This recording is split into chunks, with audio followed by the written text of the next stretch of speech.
ගන්වනවා. අපි බලමු ඒ අකුරේ තිබෙන්නා වූ රීති.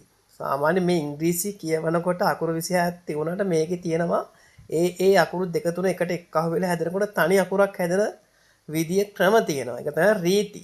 එකම අකුර තියෙන වචනේ තියෙන තැන අනුව වෙනස් වෙනවා. ඒක හරිය පැටලි සහගතයි, හරියම ගැටලු සහගතයි. එහෙම වුණාම ඒ නිසා යාළුවනේ අපි මුලින්ම ඉගෙන ගමු ඒ අකුරේ තිබෙනවා ඒ කියන්නේ වවල්ස් එකක්. ඒ කියන්නේ අකුරු පහක් තියෙන මේ වවල්ස් වලට ඔයාලා දන්නවා ඒක ඒ අකුර, ඕ අකුර, යූ අකුර, අයි අකුර සහ අයි අකුරයි ඊ අකුර කියන වෙන මේ අකුරු පහක් තියෙනවා මේ වවල්ස් වලට. අන්නේ වවල්ස් වල ඒ අකුරු පහෙන් තමයි සාමාන්‍ය අපි අකුරු ශබ්ද වෙන්නේ එක ආකාරය අනුව මේ ඒ අකුරේ තියෙන විදිය වචනේ තියෙන විදිය අනුව වෙනස් වෙනවා. එහෙනම් යාළුවනේ අපි පළවෙනිම බලමු තනි අකුර. කියන්නේ ඒ අකුර තනිවම තියෙන විට දැන් සාමාන්‍ය කියන්න ඕන යාළුවනේ ඉංග්‍රීසි කියවද්දි ඒ අකුර එක වෙලාවට එක විදියට ශබ්ද වෙනවා නේද? අද මම ඔබට කියලා දෙන්නම් ඒ අකුරේ රහස් පහක්. මේ රහස් ටික දැනගත්තොත් ඕනෑම වචනයක් බය නැතුව කියවන්න පුළුවන්කම තිබෙනවා. එහෙමනම් යාළුවනේ අපි බලමු පළවෙනි රහස. තනිවම සිටින විට නේ වචනයක මැද තනියම හිටියොත් ශබ්ද කරන්නේ මොකක් කියලාද? වචනයක මැද මේ ඒ අකුර තනියම තිබුණොත් ඒක අපි ඈ කියලා ශබ්ද කරනවා. ඇයන්න. සිංහලෙන් ගත්තොත් අපි ඇයන්න කියලා තමයි ශබ්ද කරන්නේ. ඒ අකුර තනියම තිබුණොත් වචනයක මැද. ඊළඟට අපි එක උදාහරණ ගමු. උදාහරණ අපි ගමුකෝ. CAT cat. අන්න බලන්න. CAT cat. එතකොට C කියන්නේ කයන්නනේ. C අකුරෙන් කියවෙන්නේ කයන්න. එතකොට ඒ අකුරෙන් එතකොට මම අර කිව්වනේ ඇයන්න වෙනවා කියලා. එතකොට කයන්නට ඇලපිල්ල දැම්මාම කෑන්න වෙනව නේද? එතකොට වචනයක මැද තිබෙනකොට ඒක ඇයන්න බවට පත් වෙනවා නේද? එතකොට එතන ඇයන්න මම ඒකනේ කිව්වේ පළවෙනි රීතිය තමයි ඒක. ඊළඟට CAT. ටයන් T අකුර කියන්නේ අල්ට ඇයන්නනේ. තමයි ටයන් අපි කියන්නේ. ඒක cat කියන CAT cat නේද? පූසා. ඊළඟ උදාහරණයක් ගමු. BAT. B කියන්නේ බයන්න. B කියන්නේ බයන්න. ඒත් එක්කම එනවා. ඒ ආවෙන් පස්සේ ඒ කියන්නේ මම මොකද්ද කිව්වේ? පළවෙනි රීතිය වචනක මැද තනිවම ආවොත්. මම ඒ තනිවම ආවු කියන කාරණා මම කියා දෙන්නම් පස්සේ ඇයි එහෙම කියන්නේ කියලා. එතකොට ඒ අකුර આવොත් ඉතල ඈන්න වෙනවා. බයන්නට ඇලපිල්ල දැම්මහම බෑ වෙනවනේ. එතකොට තියන්න කියන්නේ ටයන්න. අල්ට යන්න. එතකොට බැට් කියලා කියවෙනවා. ඊළඟට ඇපල්. APPLE. APP Apple. අන්න බලන්න. එතන ඇපල් කියලා තමයි කියවෙන්නේ. එතරම් ඔයාලට තේරෙනවා. ඇයන්න තනියම එයා ඉන්නේ. යාට එතන සර තව වවල්ස් එකක් නැති නිසා තනියම ඉන්නවා කියෝ වවල්ස් තනි දැන් මම කියා දෙන්න ඉදිරියට. ඒ අකුරු තනියෙන් තියෙනද එතන ඇයන්න වෙනවා.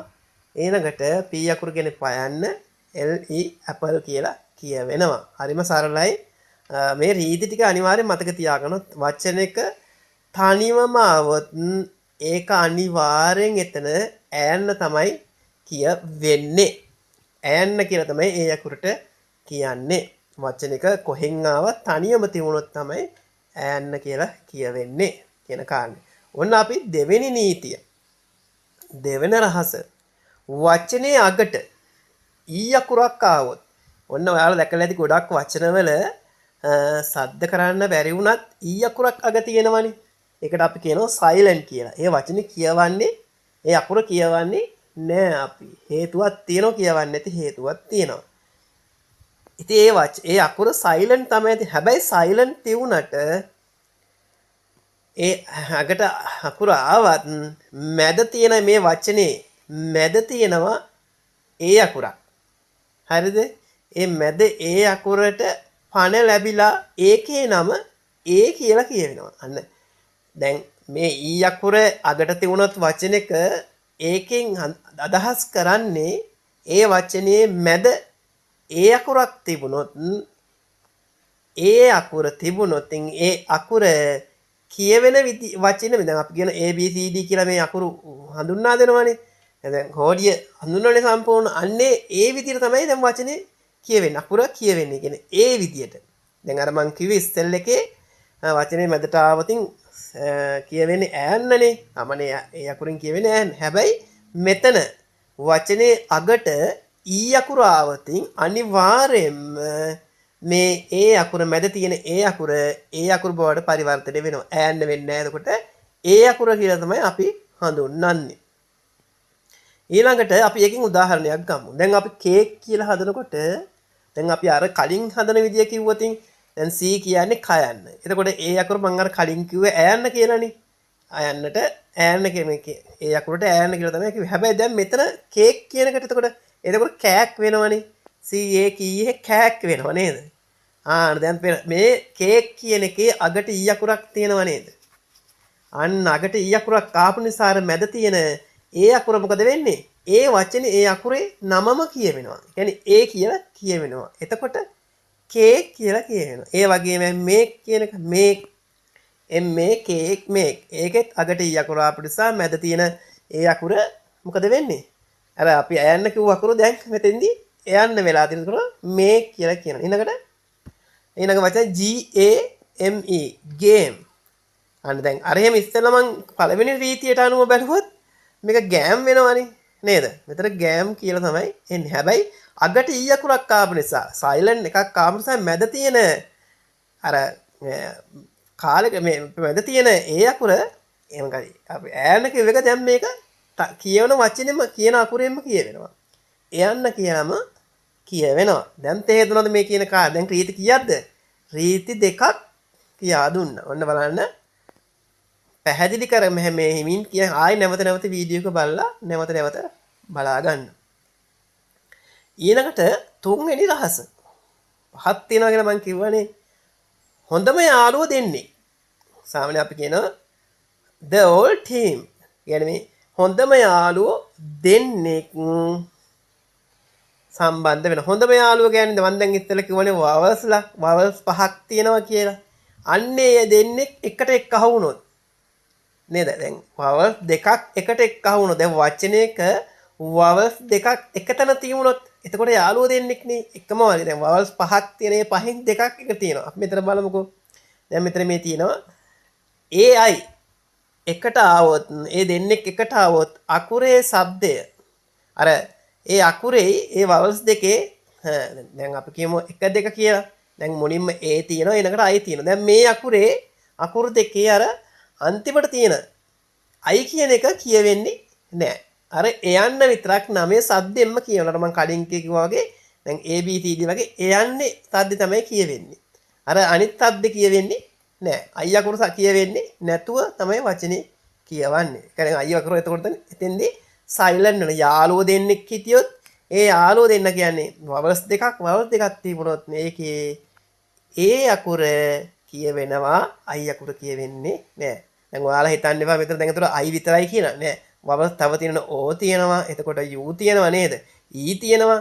ඒ වවල්ස් පහක්නේ. ඒ අකුරු කොහේ ආවත් කියවෙන්නේ යාළුවෝ දෙන්නෙක් එකට හිටියොත් කියවෙන්නෙම පළවෙනි අකුරේ શબ્දය තමයි එතන කියවෙන්නේ. ඒ શબ્දයත් ඈන්න එහෙමනේ. දැන් ඈන්න ගත්තොත් ඈන්න එහෙම නෙවෙයි.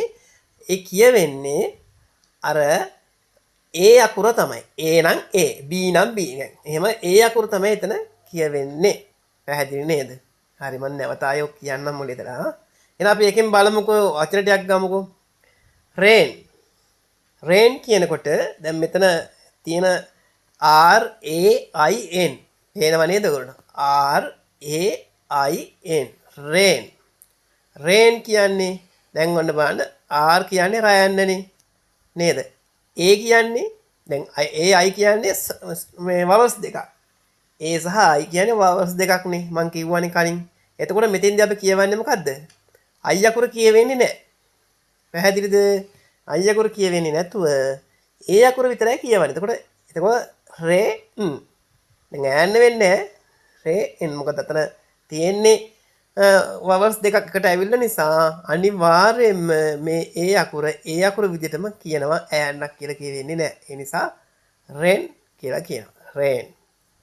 ඊළඟට වචනේ WAIT wait. WAIT wait. දැක්ක එතනත් තියාගෙන ඒ අකුර තමයි කියවුනේ. ඈන්න කියවුනේ නැහැ. නැත්තම් ඉතින් වැට් වෙනවනේ මේක. පැහැදිලි නේද? ඊළඟට train.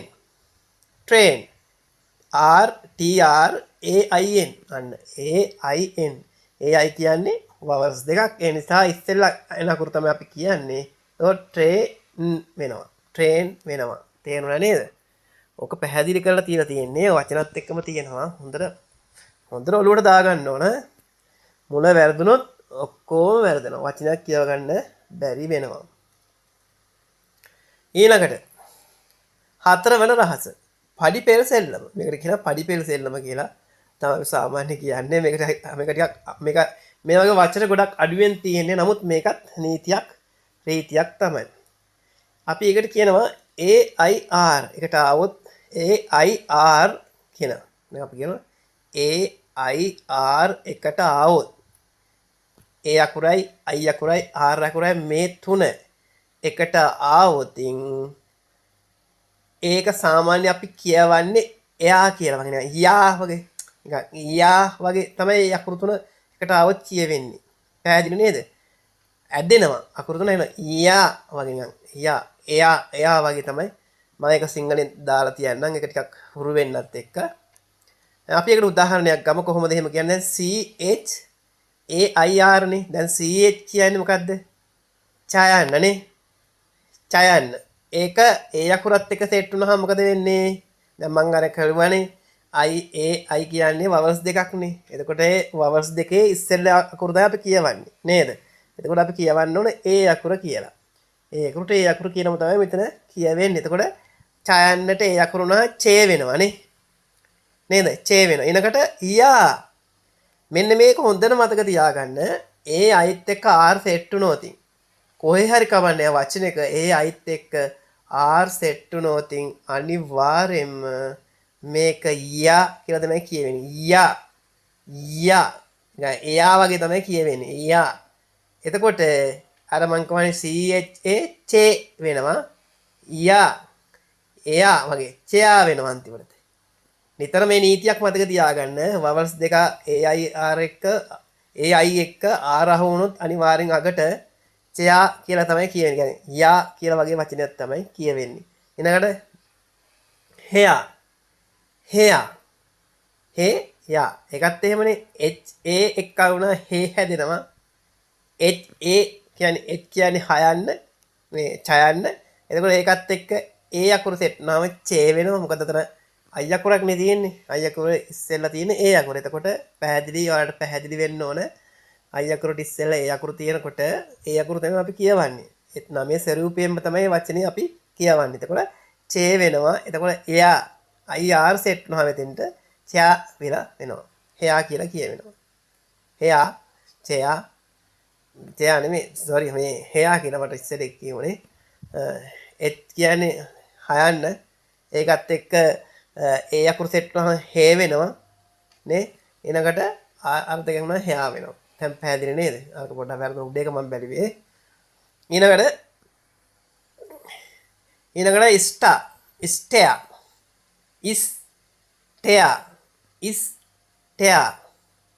S අකුරට S වෙනවා. ඊළඟට ස්ටා පැහැදිලි නේද?